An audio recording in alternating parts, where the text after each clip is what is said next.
যেই সমস্ত বেনামাজিরা কোরবানি দেওয়ার জন্য টাকা পয়সা, আল্লাহ কিছু সম্পদ দিয়েছেন, কোরবানি দেওয়ার জন্য আগে থেকে প্রস্তুত, কার গরু কত সুন্দর হতে পারে, কত কোটি টাকার গরু কিনতে পারে, কত লক্ষ টাকার গরু কিনতে পারে, কত সুন্দর গরু কিনতে পারে, তারা এ নিয়ে যথেষ্ট ব্যস্ত। নিঃসন্দেহে এটি ভালো কাজ।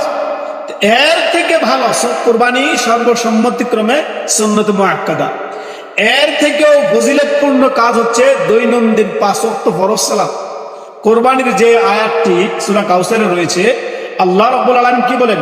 ফাসাল্লি লিরাব্বিকা ওয়ানহার। আগে সালাত, তারপরে হচ্ছে কোরবানি। আগে নামাজ পড়ো, তারপরে কোরবানি দাও। সামর্থ্যবান ব্যক্তির জন্য কোরবানি করা হচ্ছে সুন্নত মুআক্কাদা। তো দৈনন্দিন 5 ওয়াক্ত ফরজ সালাত করে কি ফরজে আইন। দৈনন্দিন 5 ওয়াক্ত ফরজ সালাত আপনাকে পড়তেই হবে, কোনো ছাড় নাই আল্লাহর পক্ষ থেকে, কোনো ছাড় নাই।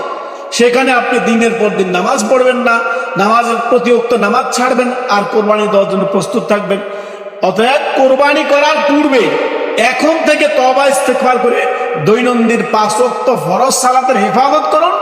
যার সালাত নেই তার দিন ইসলামে থাকার প্রমাণ নেই। লা হাজ্জু ফিল ইসলাম লিমান তারাকা সালাত। যে ব্যক্তি সালাত ছেড়ে দেয়, নামাজ ছেড়ে দেয়, তার দিনে ইসলামের মানে সে যে মুসলিম সেই পরিস্থিতি তার কাছে নেই। তো আগে তো নামাজ, আগে আপনি দৈনন্দিন 5 ওয়াক্ত নামাজ ঠিক রাখবেন, তারপরে আপনি শরীয়তের অন্যান্য ইবাদত বন্দেগী এগুলো করবেন। আগে নামাজ, কালেমা শাহাদাতের পরে সর্বপ্রথম হচ্ছে সালাত।